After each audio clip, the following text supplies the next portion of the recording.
What's up guys, Chris Killian here. You know, it's easy to forget that before 2014, mainstream audiences had no clue who the Guardians of the Galaxy were. But James Gunn's debut Marvel film turned the quirky ragtag group into household names. And if you're someone who loved the film, and of course you are, why else would you be watching this? Here's a few fun behind the scenes facts you might not know. James Gunn has stated that Chris Pratt's audition was so good he was prepared to offer him the role even if Pratt didn't lose weight or get in shape in time. Gunn joked that he was willing to CGI a six-pack onto Pratt's body. Hey, it worked for Nicolas Cage. However, Pratt asked Gunn to give him 6 months to lose 50 pounds and he ended up losing 60, that go-getter. In the comics, Drax is green. However, for the film, his color was changed to a muddier gray, partly because the movie already had a bright green character in Gamora, but mostly to distinguish his appearance from the Hulk. Speaking of, it took the makeup artist 5 hours to do makeup and apply the prosthetic tattoo pieces onto Dave Bautista.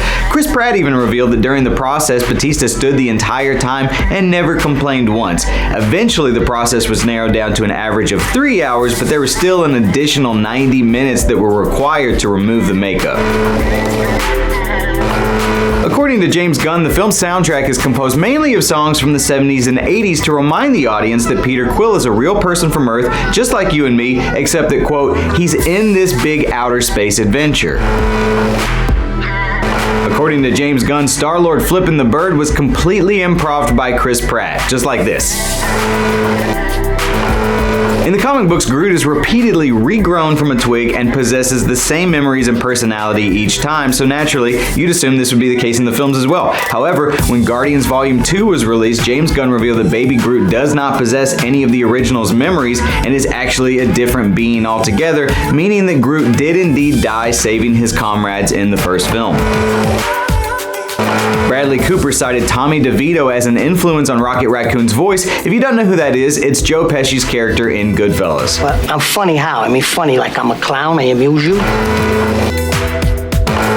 Bradley Cooper also told Howard Stern that he was paid more for voicing Rocket in this movie than for starring in Silver Linings Playbook and The Hangover combined. This seems really extra if this is true, but apparently Vin Diesel recorded his lines wearing stilts so he could get a sense of how large Groot actually is. Chris Pratt apparently stole his Star-Lord costume from the set for the sole purpose of having it available so he could show up in costume to visit sick children in the hospital who might want to meet Star-Lord, which is a super awesome thing to do if they know who Star-Lord is. Star-Lord, man, legendary outlaw. Do you guys know any more cool behind-the-scenes facts about Guardians of the Galaxy? If so, drop them in the comments or make some up if you want. I don't really care, just make them good. You can follow me on Twitter at Chris Killian or Instagram at CK Comedy. Make sure you like the video or share it for support, and a giant thanks for watching.